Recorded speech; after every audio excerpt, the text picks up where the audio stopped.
আপনাদের সঙ্গে আছে আমি খালেদ মহিউদ্দিন।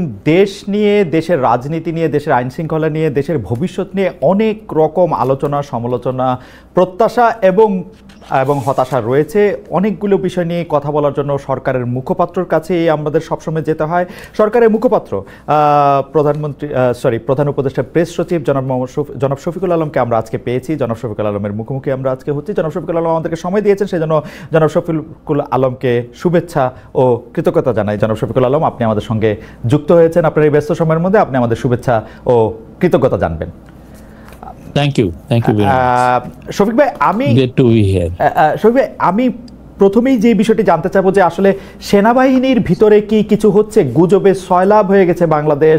আমি এত দূরে থেকেও আসলে এই গুজবের থেকে রেহাই পাচ্ছি না। অনেকেই জানতে চাইছেন যে সেনাবাহিনীর ভিতরে কু হচ্ছে কিনা, সেনাবাহিনী আসলে ক্ষমতা দখল করে নিচ্ছে কিনা, বা সেনা প্রধানকে ক্ষমতা থেকে সরিয়ে দেওয়া হচ্ছে কিনা, ইত্যাদি নানা রকম কথা আমরা শুনতে পাচ্ছি। আপনি কি আমাদের এটা নিয়ে কিছু বলবেন? না, আমরাও এগুলো অনেক কথা শুনতে পাচ্ছি, স্পেশালি যখনই রাত যত বাড়ে এটার আওয়াজগুলো তত বেশি বাড়ে। বাট আমি বলতে পারি যে এগুলো সবই গুজব।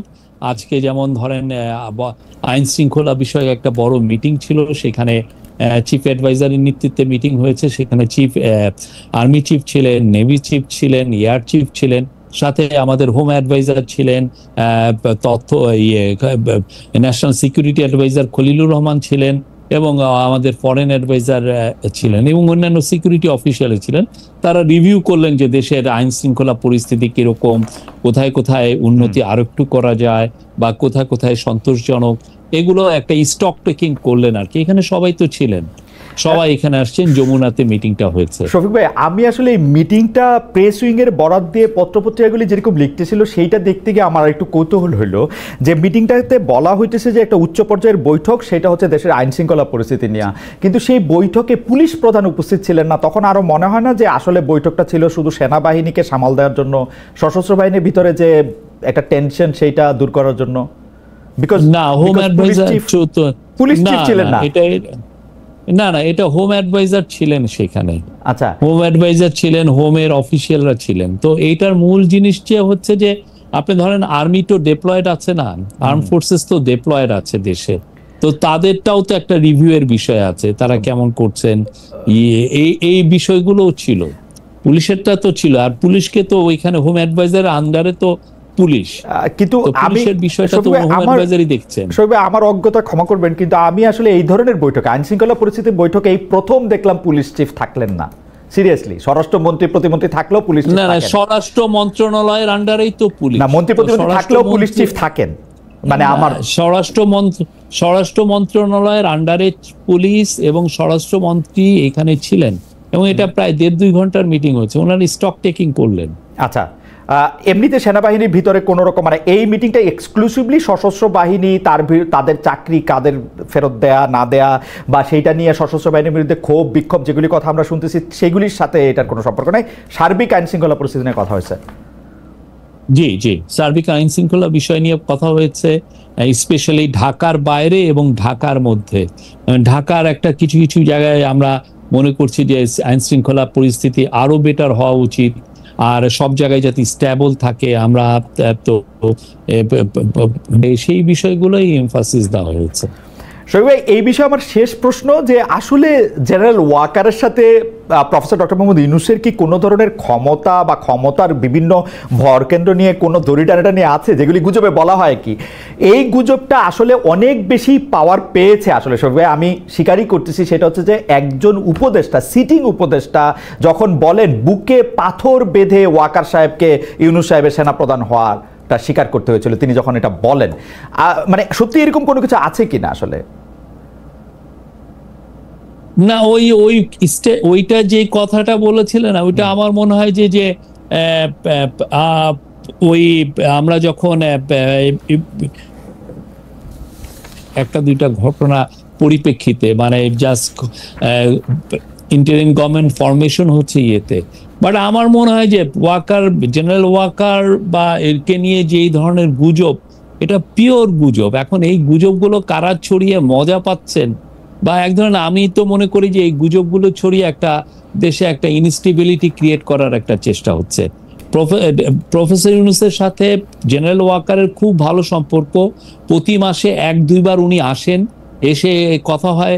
আমাদের সারু মাঝে মধ্যে এফডিতে যান, 1-2 বার গিয়েছেনও। তো সেখানে তো প্রতিনিয়ত তো কথাবার্তা হচ্ছে। এই বিষয়টা মানে দূরত্বটা কি হলো, এটা সত্যিকার অর্থে আমার বোধগম্য। এবং ওই অনুযায়ী কিন্তু ছবিও আমরা দেই, যে এই ছবি আমরা রিলিজ করি। অনেকে মানে ব্যাপারটা কিরকম, আমি অন্য একটা প্রসঙ্গে যাই। ব্যাপারটা হয় হচ্ছে যে ধরেন করিডোরের কথা, মিয়ানমারকে মানবিক করিডোর দেওয়ার কথা যখন আসলো, তখন পররাষ্ট্র উপদেষ্টা জনাব মোহাম্মদ তৌহিদ হোসেন বললেন যে এইটার ব্যাপারে কথা হয়েছে। আপনাকে আবার পরের দিন বলতে হলো যে এইটার ব্যাপারে আসলে কোনো কথা হয় নাই।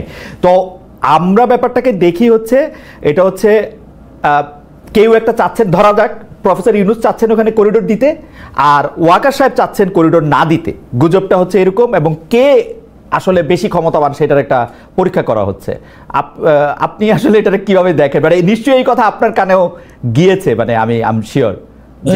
না, এই পুরো বিষয়টা, করিডোরের বিষয়টা সত্যিকার করিডোর তো আমরা বলছিও না, হিউম্যানিটেরিয়ান চ্যানেলের একটা বিষয়। সেই চ্যানেলের বিষয়ে আমি আপনাকে বলতে পারি যে সত্যিকার অর্থে পুরো যে ব্যাপারগুলো হয়েছে, যে খুব প্রিমেচিওর ডেভেলপমেন্টের উপরে অনেক বেশি কথাবার্তা হচ্ছে।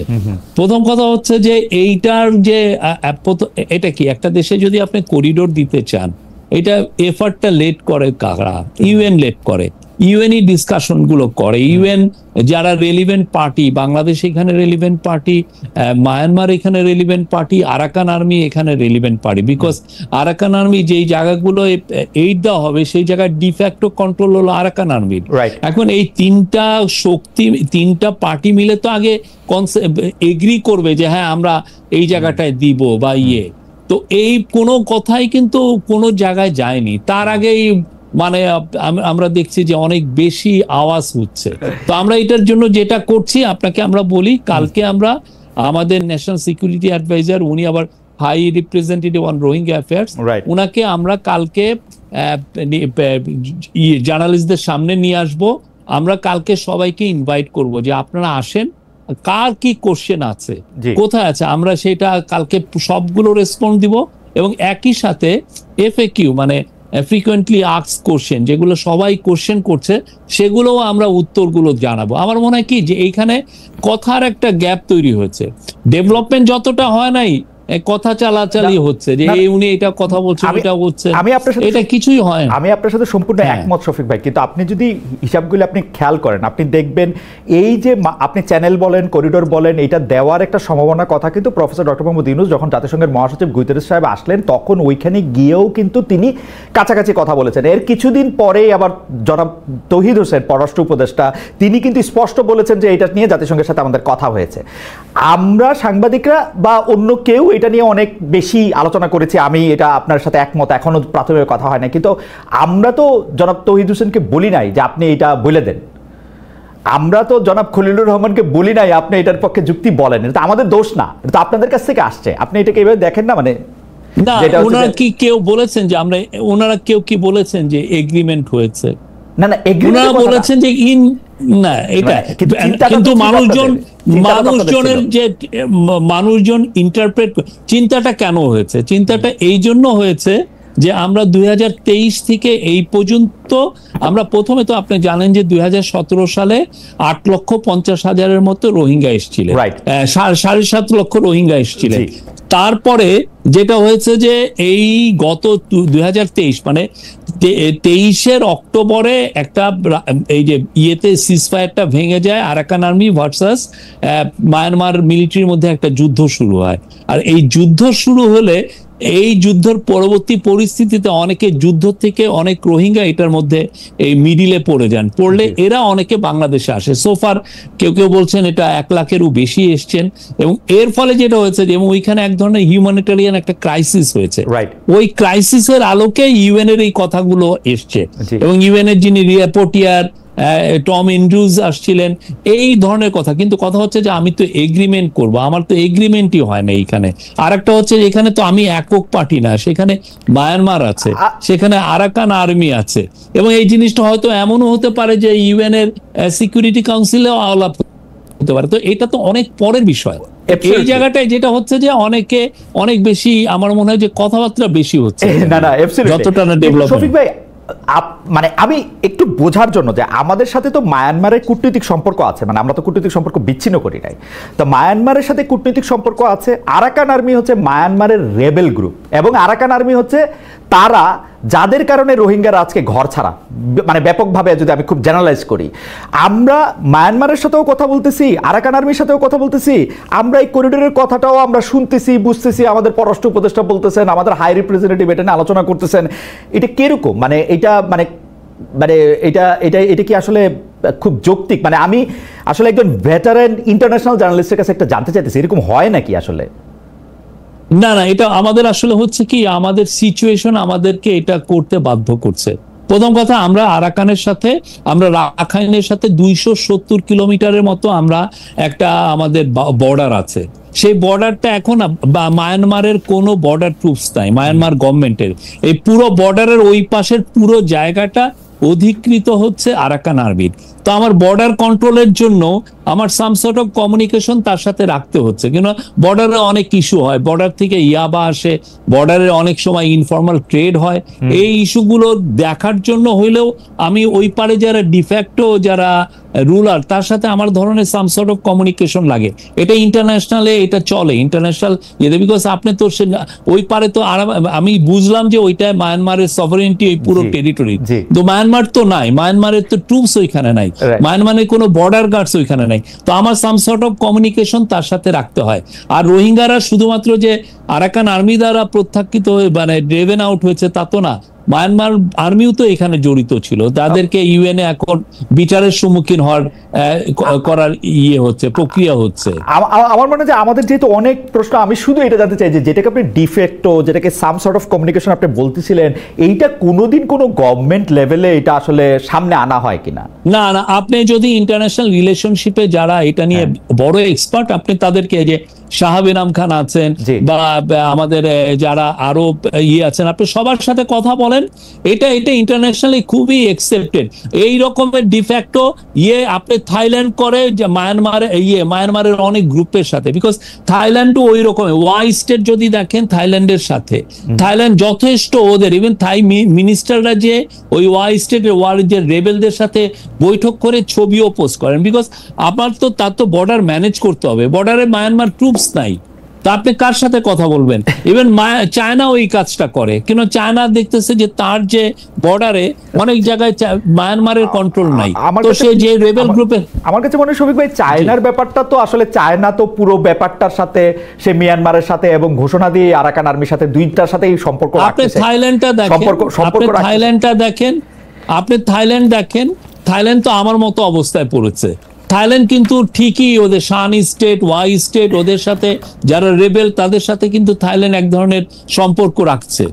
আমার কাছে অবশ্য একটু এইটাতে আমি এখনো আমার কাছে একটু পররাষ্ট্র উপদেষ্টার কথা, তারপর আবার আপনাদের সেই কথার সাথে একটু আলাদা কথা হওয়া, সেইটারে আমার কাছে মনে হয়েছে যে আমরা একটু বিভ্রান্ত হয়েছি এটাতে। যাই হোক, আগামীকাল যদি হাই রিপ্রেজেন্টেটিভ বা যিনি জাতীয় নিরাপত্তা উপদেষ্টা আছেন তিনি সাংবাদিকদের সাথে কথা বললে যদি পরিষ্কার একটা ধারণা দেন, তো সেটা একটা গেল। আমি আপনাকে দেখছিলাম যে আপনি, আমার ধারণা বাংলাদেশে এখন আপনি সবচেয়ে বেশি ফটোগ্রাফড এবং সবচেয়ে বেশি টেলিভাইজড মানুষ, মানে প্রফেসর ইউনূসের চেয়েও আমরা আপনাকে বেশি পাই বা বেশি দেখি, সেজন্য আপনাকে আমরা আলাদা করে ধন্যবাদ দিতে চাই। আপনি আসলে সব জায়গায় সরকারের মুখপাত্র হিসেবে কথা বলেন, সেগুলি মেসেজটা একটা চ্যানেলের মধ্যেও আসে, সেজন্য আপনার কথাকে আমরা ধরে নিতে পারি যে সেটা সরকারের কথা, সরকার প্রধানের কথা। আপনি যেই বিষয়টাতে অনেক বেশি জনপ্রিয় হয়েছেন গত 8-9 দিনে, সেটা হচ্ছে যে সব কিছুতে ম্যান্ডেট আছে সেটা নিয়ে। কিন্তু আমার আন্ডারস্ট্যান্ডিং হচ্ছে যে আমি যাদের সাথে কথা বলেছি, আইন কানুন বা যারা একটু রাষ্ট্রের সংবিধান খোঁজ খবর রাখে, তারা আমাকে বলেছেন যে গণ অভ্যুত্থানের মাধ্যমে যান, অথবা আপিল বিভাগের অ্যাডভাইজারি ওপিনিয়নের মাধ্যমে যান, অথবা আপনি নির্বাচিত হয়ে যান, প্রত্যেকটা ম্যান্ডেটের একটা সীমানা বা সীমাবদ্ধতা আছে। যে কোনো ম্যান্ডেট আপনাকে কোনো কিছুর জন্য সব কিছুর ম্যান্ডেট দেয় না। সবাই আপনার কথা একটু শুনতে চাই, কারণ হচ্ছে এরকম যে অনেকে বলতেছেন যে শেখ হাসিনা, ধরা যাক 2009 সালে তো উনি নির্বাচিত হয়ে এসেছিলেন, বা এর আগে বেগম খালেদা নির্বাচিত হয়েছিলেন, উনার কি সব কিছু করার ম্যান্ডেট ছিল? কিন্তু আপনি ভেহেমেন্টলি বলতেছেন আপনার সব কিছু করার ম্যান্ডেট আছে। সেই ম্যান্ডেট আপনাকে কে দিল আসলে? না, আমি যেটা বলেছি যে আমাদের ম্যান্ডেট আছে এভরিথিং, আমি যে শব্দটা বলেছি এভরিথিং, আমি কেন বলেছি সেটা হচ্ছে যে আপনি যদি 13 অ্যামেন্ডমেন্ট দিয়ে তো আমরা কেয়ারটেকার গভর্নমেন্টটা আমরা চালু হয়েছিল।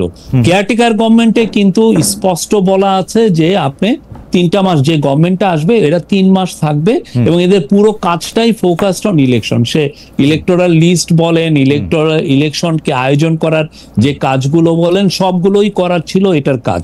ইলেকশনের বাইরে তার কোনো ম্যান্ডেট ছিল না, সেটা একদম স্পষ্ট। এবং 13th অ্যামেন্ডমেন্টে ওইটা ছিল। কিন্তু 13th অ্যামেন্ডমেন্ট তো ওরা এসে এটা বাদ দিয়ে দিল। দেওয়ার পরে যেটা হয়েছে যে যখন ইন্টারিম গভর্নমেন্ট হওয়ার পরে যেই পরবর্তীতে যখন সুপ্রিম কোর্টে যে রেফারেন্সটা গেল, ওইখানে দেখেন 106 আর্টিকেল 106 বলা আছে, ওইখানে বলা আছে যে আমরা যে কোনো গভর্নমেন্টের মতো আমরা এক্সিকিউটিভ পাওয়ারটা আমরা ইউজ করতে পারবো। এটা যেটা নর্মাল একটা গভর্নমেন্ট যেই এক্সিকিউটিভ পাওয়ার হোল্ড করে, আমিও সেই এক্সিকিউটিভ পাওয়ার হোল্ড করছি। এটা আমি অ্যাটর্নি জেনারেলের সাথে এটা নিয়ে আমি কথা বলেছি, আরো 2-3 জন ইন্ডিপেন্ডেন্ট লয়ারের সাথে। আপনি যেমন কথা বলেছেন, আমিও কথা বলেছি। আমি আপনাকে ইনভাইট করব অ্যাটর্নি জেনারেলকে আপনার প্রোগ্রামে আনতে, ওনার কথা শুনেন উনি কি বলেন। আমরা ওই অনুযায়ী আমরা আমাদের কথাটা বলেছি। আমাদের ম্যান্ডেটটা হলো আমরা যে কাজগুলো, এটা অনেকে আবার কেউ বলছেন যে না আপনাদের ম্যান্ডেট হচ্ছে ডে টু ডে। ওখানে কোথাও লেখা নাই যে ডে টু ডে, এটা এক্সিকিউটিভ নির্বাহী পাওয়ারের কথা বলা হয়েছে। কিন্তু আপনি আমাকে একটু বলবেন যে অন্য সরকারের মতোই ক্ষমতা আছে, এটা কি আমি 106-এ যেটার মধ্যে করে অ্যাপিলেট ডিভিশনের রায়টা দিল, আমি এটার মধ্যে নির্বাহী কাজ করতে পারবেন বলে আমি এটার মধ্যে এটা দেখতেছি। সেই নির্বাহী কাজের দুই রকম ব্যাখ্যা আছে। একটা ব্যাখ্যা হলো আপনার যে কাজগুলি করতে হবে, না করলে দেশ থেমে যাবে, সেই কাজগুলি আপনি করবেন। আরেকটা ব্যাখ্যা হলো যে আপনার জরুরি প্রয়োজনে যদি আপনার কোনো কিছু করতে হয় তাহলে আপনি এটা করতে পারবেন। আপনাকে এই ক্ষমতা দেয়া আছে যে আপনি এখন পলিসি বানাইতে পারবেন, কিন্তু সেটা অ্যাবসলিউটলি যখন আপনার প্রয়োজন হবে তখন। আপনার রিডিং, আর আপনি নিজেও লয়ার স্টুডেন্ট। না, আমি জার্নালিজমের স্টুডেন্ট ভাই, আমি জার্নালিজমের স্টুডেন্ট ভাই। যাক, বাট আমি যেটা জানি, আমাদের রিডিং হচ্ছে নির্বাহী মানে হচ্ছে আপনি আমার একটা গভর্নমেন্টে যে কাজগুলো করে সেই পুরো কাজগুলো এটার মধ্যে পড়ে। আমি বললাম তো, আপনি 2জন লয়ারকে আনেন, এনে জিজ্ঞেস করেন। আমরা এই জায়গায় আমাদের রিডিং স্পষ্ট। আচ্ছা, আমি একটু জার্নালিজমের জায়গা থেকে কথা বলি শফিক ভাই। আমাদের যে সংবিধান, আপনারা সংবিধানের অধীনে শপথ নিয়েছেন, সুতরাং আপনারা নিজেদেরকে বিপ্লবী সরকার বা অভ্যুত্থানের সরকার বলতে পারবেন না। আপনারা সাংবিধানিক সরকার কিন্তু, এবং সেইটা 106-এ আপনাদেরকে আসলে এন্ডোর্সও করা হয়েছে এজ সাংবিধানিক সরকার। এখন যে সংবিধানটা আছে সেই সংবিধান আপনাদের মানতে হবে, এর বাইরে যাওয়ার আপনাদের উপায় নাই। আপনারা বিপ্লবী সরকার না, আপনারা সাংবিধানিক সরকার। সাংবিধানিক সরকার হইলে সেই সরকারের এই সংবিধানটার কোর এসেন্স হচ্ছে আপনাকে জনগণের রিপ্রেজেন্টেটিভ গভর্নমেন্ট হইতে হবে। যতক্ষণ পর্যন্ত আপনি রিপ্রেজেন্টেটিভ গভর্নমেন্ট না, ততক্ষণ পর্যন্ত আপনার ক্ষমতা হচ্ছে লিমিটেড। এটা আপনি মাহমুদুল ইসলাম সাহেবের আপনি আপনার জায়গাটা দিয়ে আপনি এক্সপ্লেন করছেন, আপনি আপনার রিডিংটা বলছেন। আমার রিডিং বলে যে এই government is like any other government, but এটার ম্যান্ডেটটা এসছে একটা অভ্যুত্থান থেকে, গণ অভ্যুত্থান থেকে এই গভর্নমেন্ট এটা করা হয়েছে। আমরা সেইভাবে রিডিং করি। এবং আপনার যদি মনে হয় যে না, আমি আমার কথার মধ্যে কোনো ব্যত্যয় আপনি খুঁজেন, আমি বলবো যে টপ লয়ার আছে বা অনেক বড় কনস্টিটিউশন এক্সপার্ট আছে, তাদের সাথে কথা বলতে পারেন।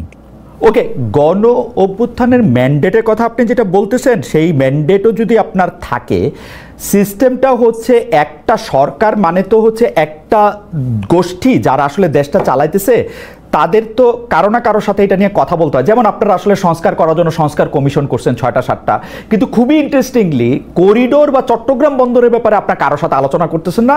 প্রশ্ন করলে আমরা উত্তর পাইতেছি যে এইটা আমরা করব হচ্ছে নির্বাহী দায়িত্ব।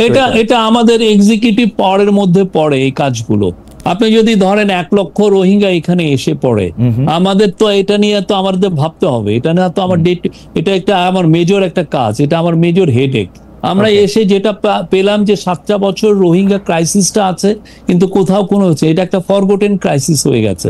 এই জায়গাটা নিয়ে কেউ ভাবছেও না। তো আমার এটা ভাবতে হবে না? প্রফেসর ইউনূস প্রথমে এসে সেপ্টেম্বরে ইউএনএ যে বললেন, এবং উনার কথার পরিপ্রেক্ষিতে একটা ইউএন একটা অ্যাডপশন করলো একটা যে, এবং ওইটার আলোকে এখন 170টা দেশ এই রোহিঙ্গা ক্রাইসিস নিয়ে আলাপ করবে? এই ক্রাইসিস হলে উনি কি আলাপটা করবেন না? উনি কি এই ইয়েটা দেখবেন না? ঠিকই তেমনি আমাদের বড় একটা হচ্ছে যে সংস্কার, ইকোনমিক সংস্কারের মূল কাজটা হচ্ছে চিটাগাং পোর্ট। আমি আবারও বলছি, চিটাগাং পোর্টের সংস্কার ছাড়া, চিটাগাং পোর্টকে এফিসিয়েন্সি আনা ছাড়া আপনি বাংলাদেশে জব তৈরি করাটা খুব ডিফিকাল্ট। আমি এটা আবারও বলছি, কিছুদিন আগে এই কথাটা আমি বারবার বলেছি। শফিক ভাই, আপনি কি মনে করেন যে এটা একটা এক্সিকিউটিভ কাজ, এটা একটা পলিসি ডিসিশন না? অবশ্যই এটা অবশ্যই এটা এক্সিকিউটিভ কাজ, এটা পলিসি, নতুন পলিসি না। এটা একটা গভর্নমেন্টের এটা এর কাজ। আমরা এসে করেছি না, আমরা সাইফ পাওয়ার টেক তো এই যে 3 মাস তার কাজ আমরা এক্সটেন্ড করেছি না, আমরা এটা আমাদের এক্সিকিউটিভ কাজের মধ্যে আমরা মনে করি এইটা তো একটা কি ক্রুশিয়াল একটা কাজ, সেই কাজগুলো আমরা করছি। এবং আপনি মনে করেন, আর একটা অনেকে বলছেন যে আমরা চিটাগাং পোর্টটাকে হ্যান্ড ওভার করে দিচ্ছি কাউকে, তা না। চিটাগাং পোর্ট চিটাগাং গভর্নমেন্টের কন্ট্রোলে আছে, তার টার্মিনাল ম্যানেজমেন্টের জন্য আমরা বিদেশি বড় কোম্পানির সাথে কথা বলছি। এবং আপনারা মনে করতেছেন যে নতুন কোন সরকার আসলে এই কাজটা তারা না করে আপনাদেরই করতে হবে? এইটার কি এইরকম একটা ইমিডিয়েসি আছে যে এক্ষুনি দিতে হবে? না, আমাদের কাজের ইমিডিয়েসিটা হচ্ছে যে আমি ইকোনমিক সংস্কার করে আমার প্রচুর জব তৈরি করে, আমার প্রতি বছর 22 লক্ষ ছেলে আমাদের জব মার্কেটে আসছে, কিন্তু আমি জব তৈরি করতে পারছি না। আর আমার জবটা তৈরি করতে হবে ইন্ডাস্ট্রিয়াল স্কেলে, জব তৈরি করতে হবে। তো সেটা করার জন্য আমার সত্যিকার অর্থে চিটাগাং পোর্টের কে আমি বাইপাস করে জব তৈরি আমি করতে পারবো না।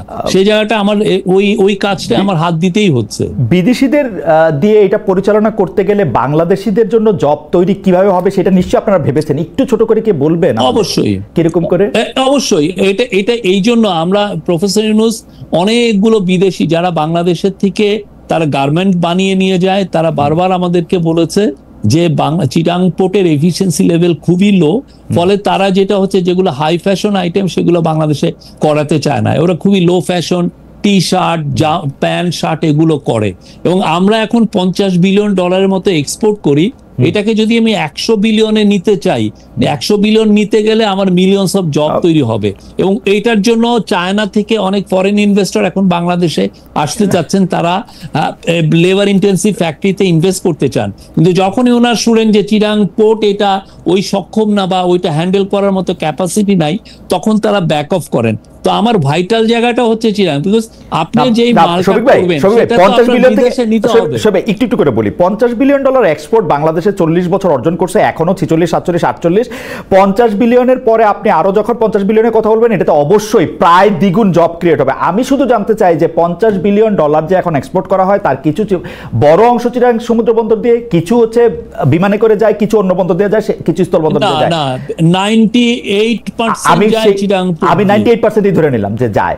আপনি কি আমাকে বলতে পারেন যে বিদেশিরা করলে এর লিড টাইম কমবে, যেটা হাই ফ্যাশন যেটা আসলে সেটা কি গার্মেন্টস ফ্যাক্টরি ওনারদের সাথে কথা হয়েছে এই ব্যাপারটা নিয়ে, তারা লিড টাইম কমাতে পারবে? আমরা তো বললাম তো, আমরা অবশ্যই লিড টাইম অনেক কমবে, লিড টাইম কমবে। বাংলাদেশের যারা বাংলাদেশের জন্য জব তৈরি হবে, সব লেভেলে জব তৈরি হবে। এবং আমরা যখন অন্যান্য দেশ যেগুলো আমরা দেখেছি, যারা এখন যেমন ভিয়েতনাম ধরেন $300 বিলিয়নের মতো এক্সপোর্ট করে, বা টার্কি যেমন ধরেন $350 বিলিয়ন এক্সপোর্ট করে, আপনি ওদেরকে দেখেন, ওদের বড় বড় পোর্টগুলো সব বাইরের ম্যানেজ করে, যারা top companies. We need top companies. আমার কাছে শুধু প্রশ্নটা এরকম যে এই এক্সপোর্টের যারা এই হ্যান্ডলিংটা করবে, এই আলোচনাটা কিন্তু এখন শুরু হয় না শফিক ভাই। আমার যদ্দূর মনে আছে, এটা 20 সাল, 21 সাল, 22 সাল, 23 সালে অনেকবার এটা নিয়ে চেষ্টা করা হয়েছে, অনেকগুলি কথা বলা হয়েছে। এমনকি চিটাগাংয়ের মেয়র মহিউদ্দিন সাহেব যখন বাইচা ছিলেন, তিনি এটা রোধ করার জন্য অনেক চেষ্টা করছেন, কারণ এখানের মধ্যে কিছু কায়েমি স্বার্থের জায়গাও আছে। কিন্তু এটা কায়েমি স্বার্থ চেয়ে মহিউদ্দিন আহমেদের স্বার্থটা বেশি ছিল, রাইট? সেটাকে আমি কায়েমি স্বার্থ বলতেছি, সেটা উনি আটকাইতে চাইছেন, এটা করছেন। কিন্তু এখন আপনারা এটা করতে চাইতেছেন, সেইটা করার জন্য আপনারা স্টেক হোল্ডারদের সাথে কথা বলছেন কিনা, আপনারা তাদেরকে ইনভাইট করছেন কিনা? গার্মেন্টসের যে জায়গাটাতে আপনি বললেন, গার্মেন্টসের এক্সপোর্টের ব্যাপারটা আমার মোটামুটি ভাবে জানা আছে। আমার মনে হয় না যে নেতৃবৃন্দের কেউ আপনাদের সাথে কথা বলার সুযোগ পাইছে। আপনি একটু চেক করবেন আবার। আমরা এইখানে যারা ইনভেস্টমেন্ট করছে, যারা মেন বায়ার, আমার যারা ম্যানুফ্যাকচারার, তারা তাদের চেয়েও মূল ইম্পর্টেন্ট না ভাই। এটা ম্যানুফ্যাকচারার এন্ড থেকে আপনার ইম্পর্টেন্ট, বায়ারের এন্ড থেকে না। আমি ম্যানুফ্যাকচারারদের সাথে কথা হচ্ছে, বায়ারের সাথে কথা হচ্ছে, সবার সাথে কথা হচ্ছে, আচ্ছা, ফর্মালি ইনফর্মালি সবার সাথে আমরা কথা বলছি।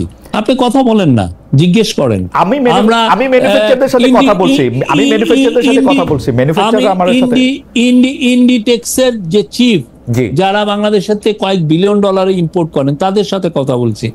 H&M যারা বাংলাদেশে 5-6 বিলিয়ন ডলার নিয়ে যান, তাদের সাথে কথা বলছি।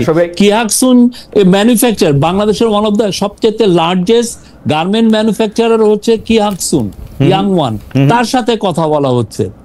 কথা বলা হচ্ছে না, এটা আপনি একটা না শফিক ভাই, আমরা সবার সাথে কথা বলছি। আমার মনে হয় যে আমি আপনারে বুঝাইতে পারিনি। আমার কাছে মনে হয়েছে যে আপনি অবশ্যই কথা বলছেন, কিন্তু আপনি কথা বলছেন হচ্ছে যারা আমাদের থেকে কিনে তাদের সাইডটা থেকে। আমাদের এখানে যারা তৈরি করে, যারা ম্যানুফ্যাকচার করে, তাদের কাছে অর্ডারটা প্লেস করে কারা, অর্ডারটা প্লেস করে কারা, এটা মেন। তো আপনি অর্ডারটা তো আমি ম্যানুফ্যাকচার তো আমি পেয়ে যাচ্ছি না, অর্ডারটা কেউ না কেউ তো প্লেস করছে। যারা ব্যবসা করে তারা তো সবচেয়ে ভালো জানে তাদের জন্য এটা কি তাদের দাবি ছিল, তারা তো সবচেয়ে ভালো জানে ভাই। তারা মোস্ট ওয়েলকাম করছে, আপনি কথা বলেন, তারা মোস্ট ওয়েলকাম করছে। সেইটা তো বোধহয় ক্ষমতায় যে থাকে তাকে ওয়েলকাম করে ব্যবসায়ীরা, এটা মনে হয় আমরা দেখি। না, এটা তারা কি চায় না তাদের এখানে এফিশিয়েন্ট হোক, তার ইয়েতে কন্টেনারটা পড়ে থাকুক 3 দিন, কে চায়? ওকে, ঠিক আছে, এটা আপনি ব্যাখ্যা করেছেন। আমাদের এই বিষয়ে যে আপনারা যে সব ডিসিশন নিচ্ছেন, আপনি বলছেন যে এভরিথিং বলতে অন্য একটা সরকার যা করতে পারে তাই আপনারা করতে পারেন। অন্য একটা সরকারকে কোনো একটু কিছু করতে হলে অবশ্যই পার্লামেন্টে এটা আলোচনা করতে হয়। মুখে দেখাই করুক আর যাই করুক, 15 বছরে শেখ হাসিনা শাসন দেখতে দেখতে আমাদের কাছে মনে হচ্ছে সব শেখ হাসিনা করে, কিন্তু আপনি দেখবেন প্রত্যেকটাই পার্লামেন্টের মধ্যে থেকে কিন্তু সিদ্ধান্ত নেওয়া, পলিসির ক্ষেত্রে আলোচনা করা, ছোট ছোট গ্রুপের মধ্যে থেকে এটা করা। এইটা আপনারা করতেছেন কিনা সেটা যদি একটু বলেন। দ্বিতীয় কথা হচ্ছে যে আপনারা করিডোর দিচ্ছেন বা দেওয়ার কথা ভাবছেন বা এটা আলোচনায় রাখছেন বা রোহিঙ্গাদের জন্য কিছু করা হবে বলে ভাবছেন, সেই ক্ষেত্রে বিনিময়ে আমরা কিছু পাচ্ছি কিনা, এই দুইটা বিষয় যদি একটু আবার একটু বলতেন যে আপনারা। না, বিনিময়ের আমাদের এগুলো পেসিং রিগড, আমরা এই বিষয়গুলো আমরা এসে এই ক্রাইসিস গুলো ইনহেরিট করেছি। আমার ইকোনমিতে জব তৈরি হচ্ছে না, এটা একটা বড় ক্রাইসিস আমার জন্য। আমার ইয়াং ছেলেরা, আপনি দেখেন পুরো আন্দোলনটা কিভাবে শুরু হলো, কোটার ক্রাইসিস, একটা জব ক্রাইসিস এতে তো কোটা হচ্ছে। তো ইয়াং ছেলে মেয়েদের জন্য, এবং যেই গভর্নমেন্টই আসুক আমাদের পরে, আমরা যে ইলেকশনটা করব ডিসেম্বর থেকে জুনের মধ্যে, তারপরে যে গভর্নমেন্ট আসবে তার মেন প্রথম কাজটাই হবে জব তৈরি করা। তো এই কাজগুলো তো আমার করতে হচ্ছে। এটা আর এখন পার্লামেন্ট যেহেতু নাই, কিন্তু আমার তো সত্যিকার অর্থে আমার তো এটা বসে থাকলে চলতেছে না, আমি জানি। বাট নেক্সট পার্লামেন্টে এসে এগুলো ডিবেট করবে, অসুবিধা কি? বাট আমরা মনে করছি আমরা যাই করছি যথেষ্ট ট্রান্সপারেন্সি রাখছি, আর আমরা যে ডিল যদি করি সেগুলো তো আমরা ওনাদের জন্য রেখে যাবো, তারা দেখবেন কতটুকু ট্রান্সপারেন্সি। আমি একটা ভয়ে প্রশ্ন করি, আমার কেন জানি মনে হচ্ছে সরকারের যা কিছু সিদ্ধান্ত সেটা প্রফেসর ডক্টর মোহাম্মদ ইউনূস আর শফিক ভাই আপনারা দুজনে নিতেছেন, ব্যাপারটা ঠিক কিনা? না না, এটা উনি অনেক সিরিজ অফ ইয়ে করেন, ওনার একটা জিনিস যে এটা উনি করেন হচ্ছে বিদেশিদের সাথে, মানে দেশি লোকদের সাথে না, যেহেতু দেশি দুষ্ট লোক সব। এটা বাজে কথা। উনি কাকে বলেছেন দুষ্ট? উনি কাউকে দুষ্ট না, আমি বলতেছি যেহেতু দেশি লোকরা দুষ্ট। উনি বাংলাদেশের মানুষকে বাইরে যতটা প্রেস করেন আপনি চিন্তা করবেন না, কিন্তু মানে আমি অবাক হয়ে যাই উনি কত প্রেস করেন। আর যেটা উনি সবার সাথেই কথা বলছেন, এবং এই জিনিসটা উনি সিরিজ আকারে উনি ড্যাভোসে এই আলাপগুলো হয়েছে, নিউ ইয়র্কে এই কথাগুলো উনি শুনেছেন। তারপরে আমরা যে সমস্ত জায়গায় গেছি, আর ওনার সাথে যারা মিটিং করতে আসেন, এই কথাগুলো বারবার আসে। কেন জবটা একটা বড় জিনিস, আমরা কিভাবে জব তৈরি করব, এইটা একটা বিগ একটা আমাদের বড় একটা চিন্তার বিষয় হয়ে গেছে। আচ্ছা, এইটার যেহেতু প্রসঙ্গটা উঠলো, এইটা কি ঠিক ডক্টর মোহাম্মদ ইউনূসের সাথে যারা আছেন, যারা বাংলাদেশটা পরিচালনা করতেছেন, তারা বেশিরভাগই দ্বৈত নাগরিক? এটা জনাব খলিলুর রহমানকে নিয়ে কথা উঠেছে, অনেকে বলেছেন যে জনাব খলিলুর রহমান রজার রহমান নামে তিনি ফেসবুক পরিচালনা করেছেন, তিনি আসলে ভোট দিতে যাওয়ার সময় অনেকবার অনেক কথা বলেছেন, তিনি মার্কিন যুক্তরাষ্ট্রের নাগরিক, কানাডার নাগরিক বলা হচ্ছে একজন, আপনি জানেন কাকে কাকে। তারপরে এরকম আমার শিক্ষক আলী রিয়াজ স্যার, তিনি তিনি তিনি তিনি তো বাইডেন সাহেবকে ভোট দিতে যাওয়ার সময় তিনি স্ট্যাটাস দিয়েছেন, এটা আমারই মনে আছে। তো এইটা কি ঠিক যে মানে আমার কোনো অসুবিধা নাই, মানে বাংলাদেশ ক্রিকেট টিমের কোচ যদি বিদেশি হইতে পারে, প্রফেসর ইউনূস বিদেশিদের নিয়ে স্বাচ্ছন্দ্য বোধ করলে করবেন, আমার তো, কিন্তু এটা সত্য কিনা ব্যাপারটা? না, সত্য না। আমরা খলিলুর রহমান ভাইয়ের, আমি আলী রিয়াজ স্যারেরটা আমি জানি না, আর উনি যেহেতু একটা ইন্ডিপেন্ডেন্ট কমিশনের উনি মেম্বার, আমি এই বিষয়ে করতে চাচ্ছি না। বাট আলী রিয়াজ স্যারের ব্যাপারে আমি বলতে পারি উনি বাংলাদেশের নাগরিক, এটা জেনেই আমরা খলিলুর রহমান সাহেবের ক্ষেত্রে উনি বাংলাদেশের নাগরিক এবং সেই অনুযায়ী উনি আমরা তাকে অ্যাপয়েন্টমেন্ট দেওয়া হয়েছে। এখন কথা হচ্ছে যে যদি আপনার মনে হয় যে না উনি বাংলাদেশের নাগরিক না, যারা এই বাংলাদেশের নাগরিক, কিন্তু শফিক ভাই উনি আমেরিকার নাগরিক কিনা, উনি আমেরিকার নাগরিক কিনা, উনি বাংলাদেশের নাগরিক, কেউ যদি মনে করেন যে উনি এট দ্য সেম টাইম উনি আমেরিকার নাগরিক, তাহলে আমরা তাকে অনুরোধ করি যে আপনারা আমাদেরকে পাঠান, এভিডেন্স। আপনারা এরকম কিছু দেখেন নাই? না, আমরা এরকম কিছু দেখি নাই, আমরা কিছু দেখি নাই। যারা কৌতূহল হয় কিছু যদি কৌতূহলের বিষয়টা না, কথা হচ্ছে যে যদি কেউ মনে করেন যে না এই বিষয়টা আমাদের তাদের কাছে এভিডেন্স আছে, আমি মোস্ট ওয়েলকাম করি। এভিডেন্স তো আপনার কাছে থাকবে, আপনি না সেন্টারে, আমাদের কাছে কেন? না, যে শুনেন, আপনার মনে আছে যে বারাক ওবামাকে নিয়ে কত কথা হয়েছিল, যে বারাক হোসেন ওবামা উনি সিক্রেটলি মুসলিম, তো তখন ওইটা দায় তো বারাক ওবামার না যে বলা যে না আমি খ্রিস্টান, এটা তো বলা ওনার দায় না, এটা যে অভিযোগটা করবেন তার এটা দায় না। এটা কি অভিযোগ শফিক ভাই? এটা কি একটা অভিযোগ? ধরেন একজন লোক দ্বৈত নাগরিক, অসুবিধা কি? অসুবিধা কি? না, এটা একটা কি না, এটার অসুবিধা হচ্ছে এটার মাধ্যমে অনেকে ওনার এগেইনস্টে স্মিয়ার ক্যাম্পেইন করছেন যে না উনি বাংলাদেশের দ্বৈত নাগরিক, কত ওনার কাছে আমরা। আপনি বলে দেন, আপনি বলে দেন, আপনি আমাকে এমনি বলে দেন যে না খলিল সাহেব আমেরিকার নাগরিক না, এটা আমার জন্য একদম। আমি একটু আগে কি বললাম? আপনি বাংলাদেশের নাগরিকটা বলছেন, বাংলাদেশের নাগরিক বলছেন। হ্যাঁ, আমি তো বলছি যে উনি বাংলাদেশের নাগরিক, সেই অনুযায়ী আমরা তাকে দিয়েছি। এবং আপনার যদি আমার কাছে কোনো এভিডেন্স নাই যে উনি আমেরিকান নাগরিক, যদি আপনাদের কাছে এভিডেন্স থাকে আমি অনুরোধ করব এভিডেন্স গুলো আমাদেরকে একটা পাঠান। এটা অনেকে হয় কি এই সমস্ত এই কথাগুলো অনেকে বারবার আসে, এগুলো চালান। আমার আরো দু একজন কলিগ নিয়ে হচ্ছে, আমরা হাসাহাসি করি। আমার কথা হলো যে এভিডেন্স গুলো আনেন। একজন বললেন যে আমার এক কলিগকে উনি নিজে ওনার পাসপোর্ট দেখেছেন, উনি কানাডার নাগরিক। উনি ওনার সাথে আমি প্রতিদিন কাজ করি, উনি কানাডার নাগরিক না। এখন এই যে এই কথাগুলো এই যে শফিক ভাই কানাডার নাগরিক না, আপনি আপনার একটা কলিগ নিয়ে বলতে পারলেন, আপনি এইটাও বলে দেন যে উনি আমেরিকান নাগরিক বা কানাডার নাগরিক না, তাহলে তো আমাদের জন্য জীবন সহজ হয়ে যায়। আপনি তো জানেন সাংবাদিকতা বাংলাদেশে কত চ্যালেঞ্জিং। আমার কাছে কোনো এভিডেন্স নাই যে উনি আমেরিকান নাগরিক। ওকে, আমার কাছে কোনো এভিডেন্স নাই। আমি জানি উনি বাংলাদেশের নাগরিক, এটা। আর কারো কাছে যদি কোনো এভিডেন্স থাকে আমরা ওয়েলকাম জানাই, আপনি আমাদেরকে পাঠান এভিডেন্স। কিন্তু এই যে চিপ কথাবার্তা ইন্টারনেটে যারা বলেন, এবং এটা নিয়ে হয় কি একটা বাজার তৈরি হয়ে গেছে এই সমস্ত কথার, যে চিপ কথা। বাইরে যেটা হয় এগুলো করলে অনেকে এগুলোর ক্ষেত্রে ডিফর্মেশন করে যে না আপনি আমার সামাজিক মর্যাদা হানি করেছেন। তা আমার মনে হয় যে এইগুলো বিষয় যারা বলছেন, আমরা বাংলাদেশে তো অনেক ইনভেস্টিগেটিভ জার্নালিস্ট আছে, বিদেশেও আছে, তারা একটু দেখেন না, একটু সিরিয়াসলি ইনভেস্টিগেট করে দেখেন উনি সত্য না মিথ্যা বলছেন। আমার কাছে মনে হয় যে নাগরিকত্বের প্রসঙ্গটা, দ্বৈত নাগরিকত্বের প্রসঙ্গটা, যেহেতু বাংলাদেশের দ্বৈত নাগরিক হইতে গেলে তিনি মন্ত্রী পদমর্যাদার কেউ হইতে পারবেন না, তো সেই ক্ষেত্রে এইটা হয়তো ইনভেস্টিগেশন করে দেখাই যেতে পারে যে বাংলাদেশে মন্ত্রী পদমর্যাদায় উপদেষ্টা হইতেছেন যারা, তাদের মধ্যে কেউ বিদেশি নাগরিক আছেন কিনা। যেহেতু আপনি জানেন না, এটা নিয়ে তো আর আপনাকে আর প্রশ্ন করে কোনো নাই। আমি একটু ভারত নিয়ে আপনার কাছে একটু প্রশ্ন করতে চাই যে এর আগে সরকারের নতজানু ভারতের ক্ষেত্রে নতজানু পররাষ্ট্রনীতির ব্যাপারটা আসলে সারা দেশেই অনেক বেশি আলোচিত ছিল, অনেকটা সময় ধরেই অনেক বেশি আলোচিত ছিল। কিন্তু আমরা দেখতে পাচ্ছি যে বর্তমান সরকার ক্ষমতা আসার পর, অর্থাৎ ওই সরকার ক্ষমতা থেকে চলে যাওয়ার পর বা পদত্যাগে বাধ্য করার পর জিনিসটা যেটা হইল, ভারত একতরফাভাবে বেশ কিছু চুক্তি বাতিল করতেছে। আজকে ট্রান্সশিপমেন্ট বাতিল করে, পরে স্থলবন্দর দিয়ে জিনিসপত্র যাওয়া বাতিল করে, তারপরে এইটা বাতিল করে। আমাদের কাছে কি বাতিল করার মতো কিছু নাই? এই অন্তর্বর্তী সরকারকে তো আসলে ভারত কষ্ট পায়, বা ভারত ওই বাতিলের এগেইনস্টে কোনো একটা জবাব হয়, এরকম কোনো কিছু তো দেখলাম না। এটার কারণটা কি আসলে? না, আসলে আমরা রিটালিয়েশনে বিশ্বাস করি না। আমরা ওনাদের এগুলো দেখছি এবং আমরা মনে করছি যে যেহেতু ওনারা এই কাজগুলো করছেন, আমরা আমাদের সক্ষমতা বাড়াতে আমরা মনোনিবেশ করেছি।